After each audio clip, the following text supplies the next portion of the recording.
Well, the turns have tabled this week. I scored 9 last week and Ben scored -3. Can't wait to rub this one in his face. What? Hello, Mr. -3. I mean, Ben. How you doing today? Just got my laptop working, and that's the shit that you do. That's what you act like you didn't also go -3, like not even but how ago. the turns have tabled, Ben. This is the intro, isn't it? This is the intro. What is going on, guys? Nick's Picks, week 11 of the NFL season, and I am joined, as I am always, by Ben, and I couldn't be happier to see him today because he lost 3 points last week, bringing the current score to Nick's Picks. As you can see from the title screen, I have retaken the lead. It is 59-49, a 10-point lead. I have my double-digit lead back for the first time since like week 3. Besides all of that, Ben, how you doing? It's week 11. I came back from 13. I can come back again, hopefully. I'm not that optimistic, honestly. With a score of 59-49, that means there was a wild week last week, week 10 of the NFL season, and it was a wild week, and we'll get into all of that. Ben had the lead going into week 10, so how the hell did he all of a sudden become down on 10 points going into week 11? Let's get into the week 10 recap. We started with the Thursday night game, and lo and behold, you should have gone with the other side of the coin there when you did your coin flip. The Panthers went on to beat the Atlanta Falcons 25-15 on Thursday night. I got one comment. I think I can join Josh Allen being afraid of coins. The Sunday games started early. We actually kind of forgot that the Seahawks and the Buccaneers were playing in Germany, the first NFL game in Germany. I did kind of put it in Nick's Picks. There was actually a typo in that if you managed to pause it quick enough during my little break there. But the Buccaneers went on to win the game 21-16 over the Seattle Seahawks after both of us said we saw no chance that the Buccaneers would win this game, especially Ben, who had this as one of his picks as well. So there was more of Ben's picks that went horribly wrong. We'll get to more later. Technically, that was the one that you gave me, so now I'm even more mad at you. Moving on to the games in America, the Giants went on to beat the Houston Texans 24-16. I knew this was going to be a close game. Why the fuck do we play bad teams in close games, but then we play good teams in close games? I just don't get it. Why do we always play close? What was quite possibly the game of the year, and I was going to challenge it if Josh Allen was going to be injured, but he wasn't injured, but this is not how I thought this game was going to be lost. The Minnesota Vikings had the ball down late in the game against the Buffalo Bills. The Buffalo Bills actually managed to stop them on 4th and goal from the 1-yard line, but then Josh Allen instantly fumbles the very next snap. Vikings pick it up for a touchdown. The Bills actually come back to score a field goal to tie the game and send it into overtime where they lose the coin toss. And then the Vikings on the first drive in overtime go on to score a field goal. The Bills a chance to answer, a chance to win the game, and Josh Allen throws an interception in the end zone, ending the game in what was probably the game of the year, and the Minnesota Vikings win the game 33-30 over the Buffalo Bills. Another one of Ben's picks that he got wrong, but I wish I challenged that one. The Detroit Lions went on to beat the Chicago Bears 31-30. The Chicago Bears have one of the better offenses in the league, it looks like. Justin Fields actually playing very well, but their defense is just awful. So hopefully that was the case for the Lions scoring 31 and they don't score 31 against the Giants this upcoming week, but I guess we'll have to see. The Tennessee Titans went on to beat the Denver Broncos 17-10. This wasn't Ben's 2-point conversion, but this was the game that made Ben lose his 2-point conversion because this was the lowest scoring game of the week. He said it was going to be the Rams against the Cardinals. It wasn't. Just digging into me this week. This will make the comeback like way sweeter. I want you to know that. My wager pick, I happened to get right. The Chiefs went on to beat the Jacksonville Jaguars 27-17. It wasn't as comfortable as I kind of thought it was going to be, but the Chiefs went on to win the game nonetheless. The Miami Dolphins went on to beat the Cleveland Browns 39-17. I didn't get my Chubb 2-point conversion though. I would have had a perfect week and it would have been on a Chubb 2-point conversion. Oh my God, it would have been a full Chubb. Pittsburgh Steelers went on to beat the New Orleans Saints 20-10. Both these teams suck. There's not really much to say about that game. Game that Ben made me talk about, the two teams that suck. The Colts went on to beat the Las Vegas Raiders 25-20. I wasn't too surprised. It really was a coin flip between these two teams. Both of them were just very inconsistent. We didn't know which team was going to perform, but the Raiders, I probably should have saw this coming, just look absolutely worse. The Green Bay Packers came back from a 28-14 deficit in the fourth quarter to beat the Dallas Cowboys 31-28 in overtime. God damn.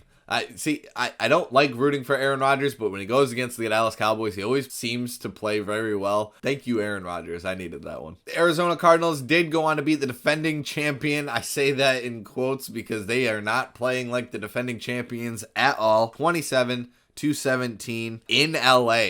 On top of that, that is just embarrassing on itself. Is it really though? Because is it really a home field at that point? The San Francisco 49ers went on to beat the LA Chargers 22-16. That's another one of my picks that I got right. I mean, the 49ers didn't look great this whole game, and Jimmy Garoppolo still doesn't look great, but the Chargers just look worse. And I was right to not expect that they were going to come out of their shell this week. And possibly the biggest surprise of the week, Ben's wager pick. He tried to sell his soul on the Eagles, and it ultimately failed him, because I was rooting for the Commies so hard this past week as they went on to beat the Philadelphia Eagles 32-21 on Monday night, ending their undefeated season and the final undefeated team in the NFL. So there are no more undefeated teams left, and that rounded out week 10, which brought the final score, or the current score, of Nick's picks to 59-49. Ben, week 10 happened. A lot of crazy games in there, including obviously Vikings, Bills, Packers, Cowboys, the Commies, Eagles. But what is your biggest takeaway from week 10? The Eagles are fraud because they're 8-0, and who do they actually play? And even before I said, who do they play? That was good. And he said the Vikings. Like, okay, you played Minnesota in primetime. Calm down. And they didn't play anyone good. I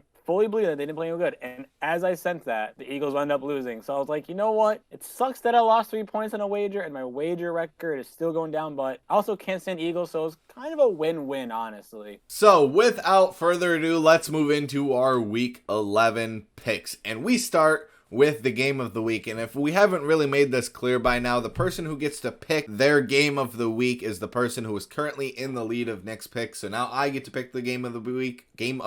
So Ben got the great game last week between the Bills and the Vikings. The Vikings looking like they're the best team in the NFC right now. They go up against the Dallas Cowboys, who were looking like one of the best teams, but could not finish in the fourth quarter against the struggling Green Bay Packers. So that is my game of the week this week. And it's a tough one because Kirk Cousins, this isn't a 1 o'clock game. It's a 4:25 game.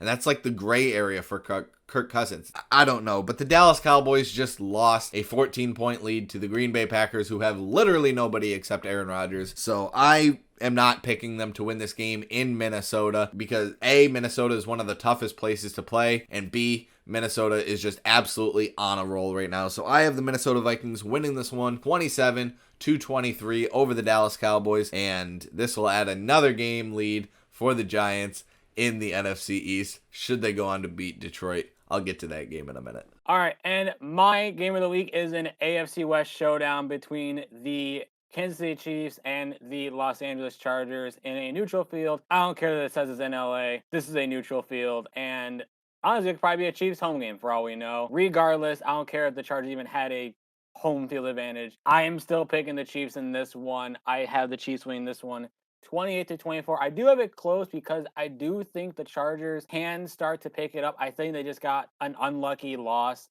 against the Niners. So the Niners are a tough team to beat, and I think it's the same thing here. I think the Chargers have a very tough schedule. I do think, though, that they could have a chance, but at the end of the day, I believe more in that Kansas City offense, especially with Mahomes and Travis Kelce being able to do basically whatever they want. We move on to our picks of the week. Now, Ben, after the Carolina Panthers beat up on your Atlanta Falcons, you have to go up against a team that actually has a decent offense. Good luck. The Giants, on the other hand, I'm kind of in that same boat. Now, the Detroit Lions are not that good of a team, and the Giants should theoretically win this game. And I'm going to pick the Giants to win this game, but here's the problem. The Detroit Lions have everything that they need to match up well against the New York Giants. It doesn't matter how good your defense is. You could have the worst defense in the NFL. The Giants offense is going to make your defense look great. But if you have a good offense, probably going to win the game against the New York Giants. The Detroit Lions have a good offense sometimes.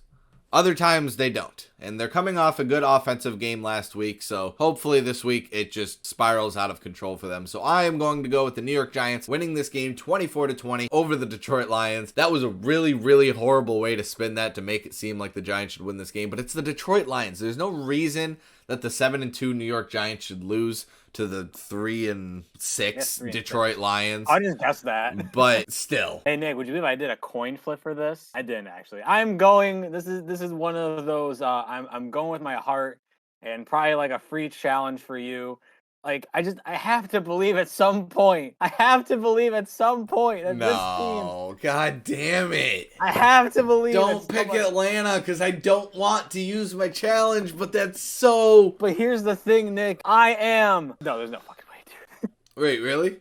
No, I'm not picking Atlanta to win this game. Oh, thank God. Because here's the thing. I would, if AJ Terrell was healthy, and seeing how he's still questionable to return, when you're down, not even at your best corner, your best just player in general, it's hard for me to pick that. And on top of that, I don't know what the fuck Arthur Smith is doing. He just doesn't like to throw to Kyle Pitts or give the ball to Cordell Patterson. Literally, your two best players on offense, and you just don't give them the ball. I don't understand it. It makes no sense to me. And Justin Fields right now, I've always believed in him. I've always felt like he could be one of the best scorers in his draft class, and I still think that right now. I am picking the Bears to beat Atlanta 27-17. This team kills me. You can't lose by 10 points to the Panthers and expect me to believe that you can beat the Bears. We move on to the picks that we give. Nice going, bud.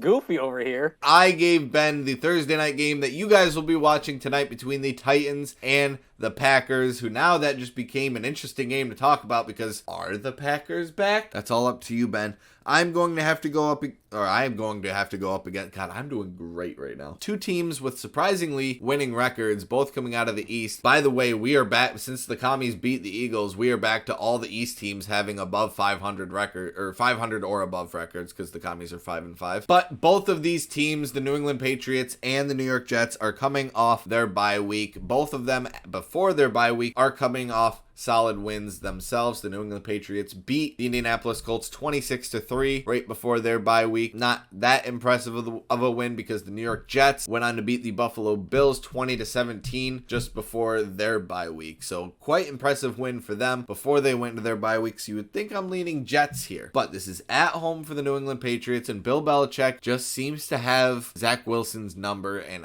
they beat up on him earlier in the season. At least I'm pretty sure that's what happened. So I am going to go with the New England Patriots in this game 23-20 in a close one over the New York Jets, keeping my theme of the home teams all the way from last week going into this week, because you know what? It worked for me last week. It went very well for me last week, in fact, and I would almost like to think that that is probably the first time either of us have picked the Patriots to win a game at all so far this season. Well, Nick, my pick might say one thing, but my confidence is another, and that is because, like you said, I am calling the Thursday night game tonight. I wanted to pick the Titans. I did. They, in my opinion, are the better team, but at the same time, I think the Packers are starting to pick up some steam. They just came back against the Cowboys, and I still think that they're at least the second best team in their division, but I also don't think that this is going to be, a runaway game. I still have this within one score. I have the Packers winning 24-20, and they are at home. So,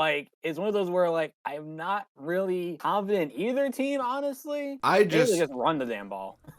I just know that you have a wild pick still left in you, so I just want to hold on to this challenge until you hold on to that wild pick comes out. I'll know it when I hear it. We move on to the wager pick, and Ben, I'd be a little bit careful with this one with you because look, the Panthers are a good team. They just beat the NFC South were the NFC South leading Atlanta Falcons by 10. But yeah, Ben, don't fact check me on that. We'll talk about his wager pick between the Ravens and the Panthers momentarily. I will get into mine between the Buffalo Bills and the Cleveland Browns. Now look, Buffalo just lost a heartbreaker to the Minnesota Vikings last week. I don't think it really means a whole lot. If anything, I think it is going to bring Buffalo into this game with a whole lot of fire under them, because especially Josh Allen, because he knows he screwed that game up. But the Minnesota Vikings are a good team. I don't think there's really anything around that unless it's prime time. So it's not a whole lot of shame to be had with that loss against the Minnesota Vikings. You're going up against the Cleveland Browns, a team that you are much better than. So I think that the Buffalo Bills and Josh Allen are going to come out slinging this game. So my wager pick is the Buffalo Bills beating the Cleveland Browns 31-17. I really hope I don't get this one wrong, because otherwise my Super Bowl pick isn't looking all that great. Dude, I picked the Rams. Shut the fuck up. All right, like Nick said, I am talking about the Ravens going against the Carolina Panthers. And is this me being salty because the Panthers won? Is this because it's probably a double-digit spread? It's actually just the first reason. Fuck the Panthers. But it's also because apparently, for whatever reason, they feel like Baker Mayfield should still start. I know I was on the Baker Mayfield bandwagon when he started. I owned up to it. I went off of that real quick. Pause. Regardless, I still have the Ravens winning this game 30-17. Probably, I think, one of my biggest score differentials for either any wagers or any picks in a while. I think because, last week I said Eagles over Commies by 10 points at 27-17. So I do not think the Panthers will be competitive, and I'm 100% salty. And I don't care. I'm owning up to it. Fuck the Panthers. I also want to point out that because I said fuck the Eagles like 20 times in the last episode, they ended up losing. So fuck the Eagles, fuck the Eagles, fuck the Eagles, fuck the Eagles, fuck the Eagles, fuck the Eagles, fuck the Eagles, fuck the Eagles, fuck the Eagles. Just to put them on a losing streak, hopefully. We move on to our 2-point conversions. Now, last week, Ben's 2-point conversion was that the Los Angeles Rams would be a part of the lowest scoring game in the NFL last week, and he ended up being wrong about that because the Arizona Cardinals went on to put up 27 points and put a big damper on things. So, I think that he had the right idea, but you had the wrong teams, Ben. Now, the LA Rams, the defending Super Bowl champions, go up against the New Orleans Saints, two teams that are struggling massively, a lot harder than the Arizona Cardinals and the Los Angeles Rams. So I'm stealing your 2-point conversion, and I am saying that the New Orleans Saints and the Los Angeles Rams this week will combine for the lowest scoring game of the week. Because, Ben, you picked the wrong teams. That's all it was. The Cardinals obviously were going to score enough points because the Rams just have a bad defense. And Kyler Murray, Call of Duty isn't that great right now. So, he been able to focus on football a little bit. All right. And my 2-point is going all the way to Mexico City. And that is between the 49ers and the Arizona Cardinals. And we haven't really talked too much about the 49ers outside in these recaps, but they got a 3-headed monster in CMC, Deebo Samuel, and George Kittle. 3 arguably one of the top at each of their positions. But regardless, these are 3 of the top skill at their own respective positions. And I think that these 3 will carry the offense because it damn sure ain't going to be because of Jimmy Garoppolo. I have these 3 combining for 250 yards and at least 4 touchdowns between all 3 of them. And honestly, they're probably going to all come from Christian McCaffrey because he can throw, pass, and catch. So he's probably going to be the one that's going to be giving them the touchdowns. But regardless, I think that these 3, the new triplets of the NFL, will go off. I know it's weird, but hey, like I said, CMC can throw. So he's technically a quarterback, in my opinion. So that is it for Nick's Picks Week 11. If you guys enjoyed this video, drop a like on the video. Subscribe to the channel if you haven't already because Nick's Picks drops every Thursday. In fact, Nick's Picks Week 12 will be dropping next Thursday, so stay tuned for that. If you guys haven't been a part of our live streams, Mondays and Fridays, we are on Twitch at 6:30. Saturdays and Sundays, we are also on Twitch. That typically starts around noon, but that's always subject to change. Tuesdays have been kind of rough, but that is scheduled to start 5 o'clock on YouTube, but we'll see how that goes in the future. But that is the stream schedule. If you guys can join us, hop in the chat for those, and make sure to follow us on Twitch and turn on those notifications to know when I go live. But Ben, that is it for Nick's Picks Week 11. I'm just going to mention it one more time because I know you don't want me to. The current score of Nick's Picks is 59-49. Is there anything you want to say before we head out? Why do I sign up for this every year? If you go 0 for 3, then I don't have an answer for that one. Fair. I had to get one of these right this week. I think that's all I care about, at least the wages, so I'm not getting 0 points. But thank you guys for watching the video. I hope you enjoyed. Like I said, drop a like on the video. Subscribe to the channel if you haven't already. And we'll see you guys next week for Nick's picks. Enjoy the Thursday night game between the Green Bay Packers and the Tennessee Titans, and we'll see you guys next Thursday. Have a great one, guys. Peace. And just imagine like the zoom in and just like us sitting here, just talking about life. And yeah. Bye, guys. I learned to accept it at this point.